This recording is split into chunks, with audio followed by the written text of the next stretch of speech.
शिक्षा मंत्री धर्मेंद्र प्रधान को इस्तीफा दे देना चाहिए। और अगर शिक्षा मंत्री इस्तीफा नहीं देते ना, तो हर एक स्टूडेंट को ये समझ जाना चाहिए कि गवर्नमेंट तुम्हारे लिए कुछ नहीं करेगी, तुमको जहर खिला के फांसी से लटकवा देगी। सुनना जरा। नीट की अव्यवस्था हुई थी, मैं मुंह छुपा के नहीं भागा था, मैंने उसके लिए जिम्मेवारी ली थी और उसको हमने सुधारा। ये अब जो नीट की अव्यवस्था हुई है, तो उसकी जिम्मेवारी कोई नहीं ले रहा और अब ये मुंह छुपा के भागने लग रहा है। 3 मई 2026 को इस बार का नीट अंडर ग्रेजुएट का एग्जाम हुआ। 22.5 लाख बच्चे पेपर देते हैं, 22.5 लाख। और 12 तारीख को ये पूरा का पूरा एग्जाम पूरे देश में कैंसिल है। क्यों? क्योंकि 3 मई से पहले ही इस एग्जाम को लीक करके बेसिकली बच्चों के व्हाट्सएप तक पहुंचा दिया गया था। व्हाट्सएप पे, टेलीग्राम पे एक गेस्ट पेपर सर्कुलेट हो रहा है। उस गेस्ट पेपर के अंदर 400 क्वेश्चन थे, उसमें से 120 केमिस्ट्री के एग्जैक्टली वही है जो कि नीट एग्जाम में आए। बच्चों, मेरे को एक बात बताओ, अगर इस चीज के लिए भी तुम्हारे देश का एजुकेशन मिनिस्टर इस्तीफा नहीं देता है, तो तुमको गवर्नमेंट की कोई भी बात मानने की क्या जरूरत है? किस बात पे विश्वास करोगे? ये तुमको जो जहर खिलाए जा रहे हैं, तुम्हारी जिंदगी बर्बाद किए जा रहे हैं, साल पे साल बर्बाद किए जा रहे हैं। गवर्नमेंट की कोई भी मैंडेट और कोई भी डिक्टेट को मानने की तुम्हारी जरूरत नहीं है, तुम्हारी रिस्पॉन्सिबिलिटी नहीं है। तुम्हारा और गवर्नमेंट का एक सोशल कॉन्ट्रैक्ट है कि गवर्नमेंट तुम्हारे लिए एग्जाम फेयरली और ऑनेस्टली करवा ले और तुम खूब सारा मेहनत करके अपनी जिंदगी बना लो, एग्जाम पास कर लो, डॉक्टर बन जाओ, घर वालों को अच्छी तरह से रखो। जो तुमने ऑनेस्टी की वर्चुअल कसम खा रखी है ना, उसको गवर्नमेंट हर रोज अपने जूते के नीचे दबा देती है।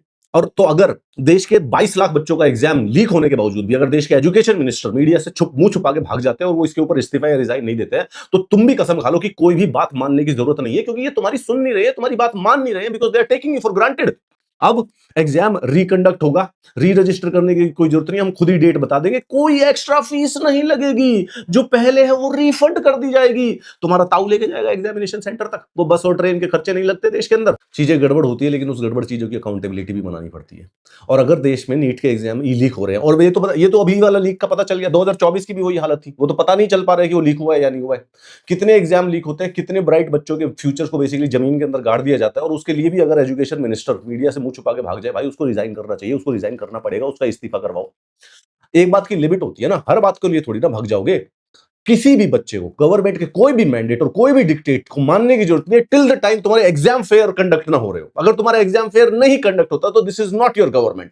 तुम लोगों का पागल बना रहे हैं ये लोग यार, तुम लोगों का पागल बना रहे हैं। बच्चे को 2 साल लगते हैं मेहनत करते हुए, 2 साल किताबों में गड़े रहना पड़ता है, तब जाके पढ़ाई होती है, तब जाके बच्चा पेपर देने जाता है दिमाग लगा के, और उसके बाद ओ पेपर कैंसिल हो गया, ओ क्यों पेपर लीक हो गया, ओ मिनिस्टर साहब कुछ नहीं बताएंगे। ओ स्टूडेंट्स, अगर जिंदगी अच्छी जीनी है, गवर्नमेंट की एक भी डिक्टेट, एक भी मैंडेट मत मानो, कुछ मत मानो, एक कंडीशन रखो, ये एग्जाम सही से करवाएंगे जिंदगी में तो तुम हो, नहीं तो नहीं। Done, zero, it's done, it's enough. 10 साल 15 साल तक हर एग्जाम में फ्रॉड हो रहा है, हर एग्जाम में चीटिंग हो रही है, और अगर अभी भी तुम नहीं मानना चाहते हो तो be happy as you are. Mister Dharmendra Pradhan, resign from your post.